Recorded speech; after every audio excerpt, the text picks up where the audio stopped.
What's going on, guys? Josh here, and in this video I want to touch on the topic of should I be running engagement campaign ads before going into conversion campaign ads. Now this is the talk of the town back in 2017 when Gabriel St. Germain was talking about, creating PPE ads and running them first and then creating lookalikes and all that kind of stuff. But is it still relevant today? That's what we're going to be talking about in this video. If you guys are new here, my name is Josh and I'm a 7-figure seller who loves all things productivity, e-commerce and personal finance. So sit back, relax, grab a pen and let's jump straight into it. So what is the difference between your engagement campaigns and your conversion campaigns? Well, as the name suggests, engagement campaigns are pretty much you telling Facebook, hey Facebook, I want you to go show my ad to people who are going to comment, like, and also share the post and really build out that social proof. Whereas conversion campaigns are pretty much you telling Facebook, hey Facebook, I want you to go find people who are actually interested in my product, who are actually going to buy my product, right? Clear difference. And that leads me to the next point of there's a difference in quality, right? Not every audience in Facebook is going to be alike, right?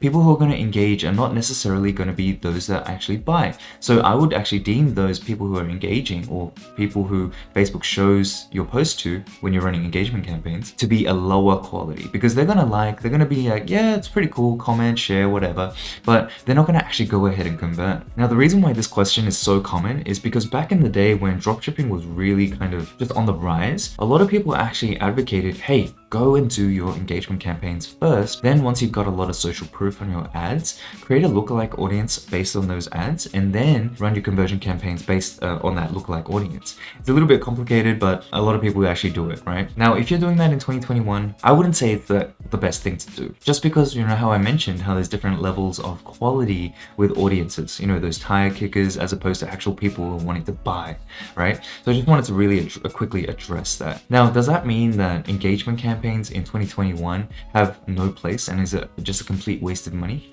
No, not necessarily. And this is there's two use cases that I really would say that it's still worthwhile to test. So the first use case is if you have a limited budget. Now, if you have a limited budget, you don't want to go about and spend, $50 to $100 straight onto a conversion campaign and not know without any kind of reliable confidence whether or not that ad is going to convert or not, if it's going to be profitable or not. So if you have a limited budget, it's actually not a bad idea to go and run an engagement campaign on your ad to a certain audience with 3 different ad variables. Whether those 3 different variables are your ad creatives or headlines or whatever, just make sure you do a really good job, make sure you really understand your customer. And what I want you to do is actually have a look at the overall engagement on each of those posts.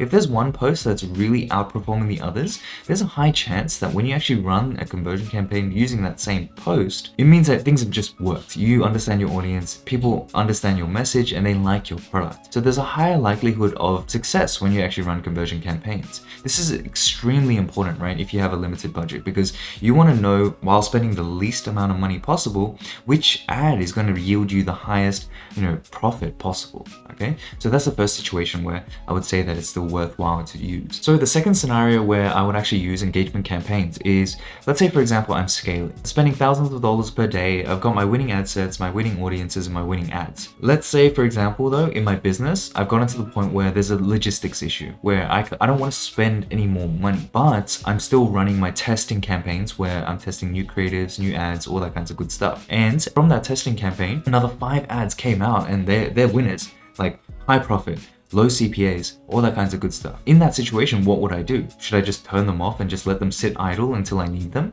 No, I would rather put them into an incubation campaign. And what I'm talking about is pretty much parking them, but keeping them warm. So this incubation campaign is set to engagements, right? Spending about $50 per day, and it has those 5 ads set in there. So it's just building up that social proof every single day. So when I actually need these ads, let's say for example, when the logistics issues are cleared, all my previous ads just start to die out. When I bring these 5 ads into my conversion campaigns, it's going to be like fuel to the fire. It's going to be already, they've been proven to convert, but now we're going to add in a lot of this social proof, right? We're going to make Facebook happy because people are engaging with it, people like it, people are sharing it, all that kinds of good stuff, right? So we're going to get higher quality audiences, really improving and increasing our likelihood of success. So that's the second scenario. That's exactly what I would do. I don't want to leave my 5 ads there sitting idle, right? I want to keep them warm. I want to keep them, incubating in a separate campaign, so that when I go ahead and launch them as conversion campaigns, campaigns, it's just going to be amazing. So there you have it. It's pretty much, this is exactly how I'll be using engagement campaigns, and they definitely do serve a purpose. It's not just wasted money, right? But you need to be very intentional about how you use them, right? If you just want to use them based on old tactics, it's not going to really necessarily work out for you, right? But they do still have a purpose. And I hope that this video really helped you, because this is the two ways that I would use it if I was in any one of those two situations. They've proven to be very, very profitable, very effective for us in the past as well. So if you guys enjoyed this video, make sure you drop a comment down below if you have any questions. I'm more than happy to answer any of those. Make sure you also like, comment, and subscribe, and hit that notification bell just to show some love, and really helps with the YouTube algorithm and really helps me out as well, right? So I hope you guys are staying safe. Hope you guys are staying, happy, healthy, all that kinds of good stuff, and I'll catch you guys in the next video. Bye for now.